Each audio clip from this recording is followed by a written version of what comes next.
દર્શક મિત્રો, ભુવા નગરી તરીકે કુખ્યાત બનેલા વડોદરા શહેરમાં ભુવા પડવા અને ખાડા પડવા એ મોટી વાત નથી।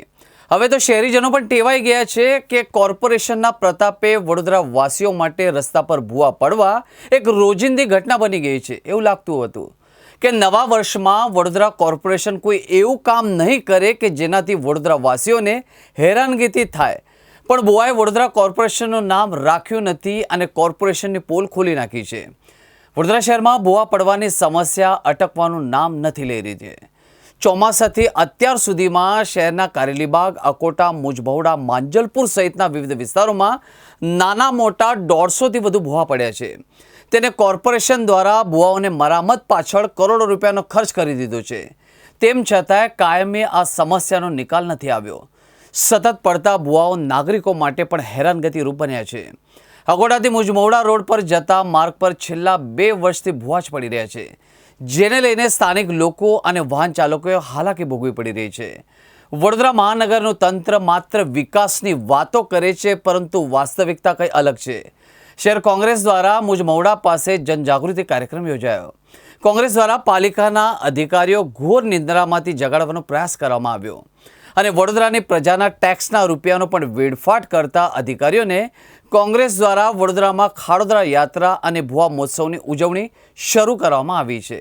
આ વડોદરા શહેર એ સર સયાજીરાવ ગાયકવાડની સંસ્કારી નગરી, શિક્ષણ નગરી, ધર્મની નગરી અને સુંદર નગરી હતી, સ્વચ્છ નગરી હતી।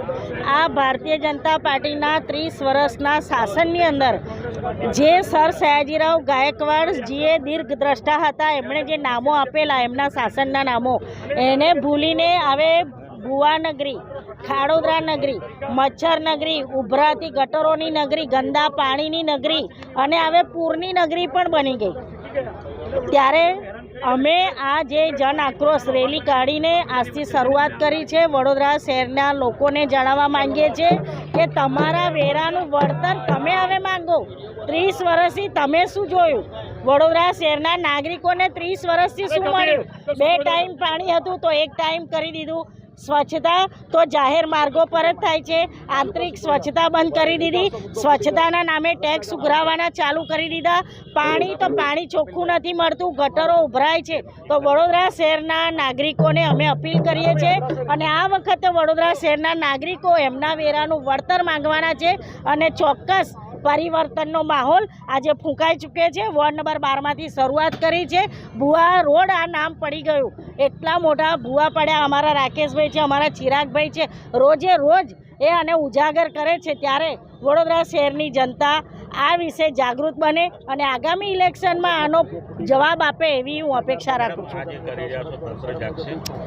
તંત્ર તો જાગે છે। જો ગઈકાલે જે અહીંયા ભુવાનું એ હતું, તો જેવો કોંગ્રેસે મેસેજ મૂક્યો ને એવું તરત જ તેમણે આ બધું પૂરવું પડ્યું।